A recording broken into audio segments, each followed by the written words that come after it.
ಆ, ತೀರ್ಪು ಆಗುತ್ತೆ ಅಂತೇಳಿ ಬಹುತೇಕ ತಡೆ ಆಗುತ್ತಾ ಅನ್ನೋಂತಹ ಚರ್ಚೆ ಕೂಡ ನೋಡಿ, ಆಗ್ತಾ ಕೋರ್ಟ್ ಇದೆ. ಏನು ಹೇಳ್ತದೆ ನನಗೆ ಗೊತ್ತಿಲ್ಲ.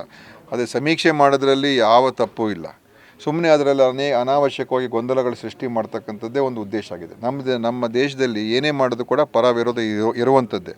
ಆದರೆ ಒಳ್ಳೆಯ ಉದ್ದೇಶ ಇಟ್ಕೊಂಡು ನಮ್ಮ ಜನರ ಸ್ಥಿತಿಗತಿ ಏನು, ಸಾಮಾಜಿಕ, ಶೈಕ್ಷಣಿಕ, ಆರ್ಥಿಕ ಬೇರೆ ಬೇರೆ ಎಲ್ಲವನ್ನು ಕೂಡ ತಿಳ್ಕೊಳ್ತಕ್ಕಂಥದ್ದಕ್ಕೆ ಒಂದು ಇದು ಪ್ರಯತ್ನ. ಜಾತಿ ಗಣತಿ ಮಾಡ್ತಾ ಇರೋದು ಕೇಂದ್ರ ಸರ್ಕಾರ, ನಾವಲ್ಲ. ಜಾತಿ ಗಣತಿ ಮಾಡೋದು ಇವತ್ತು ಸೆನ್ಸಸ್ ಆದಾಗ ಅದನ್ನು ಮಾಡ್ತಾರೆ. ಅವಾಗ ಮಾಡಿದಾಗ ಜಾತಿ ಗಣತಿ ಬೇಡ ಅಂತ BJP ಅವ್ರು ನಿಲುವಾಗಿದ್ದರೆ ಅದನ್ನು ಕೇಂದ್ರಕ್ಕೆ ಬರೀಲಿ, ಅವರು ಮೋದಿಯವರಿಗೆ ಬರೀಲಿ, ಜಾತಿ ಗಣತಿ ನೀವು ಮಾಡಬೇಡಿ ಅಂತ. ಇದು ಜಾತಿ ಗಣತಿ ನಾವು ಮಾಡ್ತಾ ಇಲ್ಲ.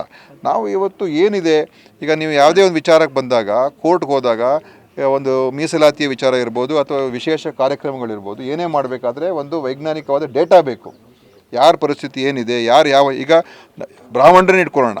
ಬ್ರಾಹ್ಮಣರು ಸಾಮಾಜಿಕವಾಗಿ ಆರ್ಥಿಕವಾಗಿ ಹಿಂದೆ ಬಿದ್ದಿದ್ರೆ ಅವ್ರಿಗೇನು ಕಾರ್ಯಕ್ರಮ ಕೊಡಬೇಕು ಅಂತ ಸರ್ಕಾರಕ್ಕೆ ಅಂಕಿಅಂಶ ಇರ್ತದೆ. ಯಾವುದೇ ವರ್ಗ, ಯಾವುದೇ ಜಾತಿ, ಯಾವುದೇ ಇರ್ಬೋದು, ಅಂಕಿಅಂಶಗಳು ಬೇಕು.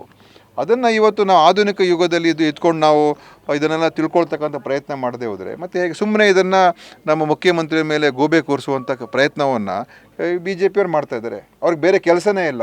ಎಲ್ಲತ್ರಲ್ಲೂ ಕೂಡ ಇದೇ ಥರದ ಒಂದು ಗೊಂದಲ ಸೃಷ್ಟಿ ಮಾಡುವಂಥದ್ದು. ದಸರಾ ಮಹೋತ್ಸವಕ್ಕೂ ಕೂಡ ಗೊಂದಲ ಸೃಷ್ಟಿ ಮಾಡ್ತಾರೆ. ಯಾವುದಾದ್ರೂ ಕೂಡ ನೆಮ್ಮದಿಯಿಂದ ಬದುಕ್ತಕ್ಕಂಥದ್ದಕ್ಕೆ ಬಿಡ್ತಾರಾ ಇವರು? ಅನುಮಾನಗಳಿದ್ರೆ ವ್ಯಕ್ತಪಡಿಸಲಿ, ಈ ಥರ ಇದೆ, ಇದು ಸರಿ ಇದೆಯಾ. ಆದರೆ ಇದನ್ನು ಪೂರ್ತಿಯಾಗಿ ಏನೇನೋ ಸೃಷ್ಟಿ ಮಾಡಿಬಿಟ್ಟು ಏನೇನೋ ಕಥೆಗಳು ಕಟ್ಬಿಟ್ಟು ಇವರು ಉದ್ದೇಶಪೂರ್ವಕ ಮಾಡುವಂಥ ಸರಿಯಲ್ಲ. ಮತ್ತು ಕೆಲವರಿಗೆ ಮತ್ತು ಅನೇಕ ಜನರಿಗೆ ಇದು ಏನು ಅಂತಲೂ ಗೊತ್ತಿಲ್ಲ, ಯಾರೂ ಸರಿಯಾಗಿ ತಿಳ್ಕೊಂಡೂ ಇಲ್ಲ. ಅದರಿಂದ ಅವರವರ ಏನು ಮೀಡಿಯಾದಲ್ಲಿ, ಸೋಷಿಯಲ್ ಮೀಡಿಯಾದಲ್ಲಿ ಏನೇನೋ ಬರ್ತಾ ಇರ್ತದೆ, ಅದನ್ನು ನೋಡ್ಬಿಡ್ತೀವಿ ನಾವು, ಅದನ್ನೇ ನಂಬಿಡ್ತೀವಿ. ಆ ಥರದ್ದು ಏನೂ ಇಲ್ಲ. ಖಂಡಿತವಾಗಿಯೂ ಇದರಿಂದ ನಮ್ಮ ಒಂದು ಸರ್ವೆ ಬಿಟ್ಟರೆ ಇದರಲ್ಲಿ ಯಾರೋ ಒಬ್ಬರನ್ನ ನಾವು ತೆಗಿತೀವಿ ಅಥವಾ ಕಮ್ಮಿ ಮಾಡ್ತೀವಿ, ಜಾಸ್ತಿ ಮಾಡ್ತೀವಿ, ಅದೇನು ಪ್ರಶ್ನೆನೇ ಬರಲ್ಲ. ಅಲ್ಲ, ಬಟ್